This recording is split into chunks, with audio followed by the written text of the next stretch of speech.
Заместитель премьер-министра правительства, министр жилищно-коммунального хозяйства Башкортостана Борис Беляев на оперативном совещании в правительстве рассказал, что 29 апреля в 37 муниципалитетах начаты строительно-монтажные работы. В этом году комплексным благоустройством дворов будут заниматься 148 подрядных организаций. В Сибае к таким работам приступила подрядная организация «Алмаз ИК».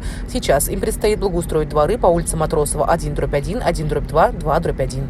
Во дворах будут отремонтированы проезды, парковки, тротуары. Установлены современные детские спортивные площадки с безопасным оборудованием, ограждением и резиновым покрытием. Благоустроят газоны, заменят освещение, оборудуют современную контейнерную площадку. Жители дома с нетерпением ждут окончания работ. Все в восторге, дети.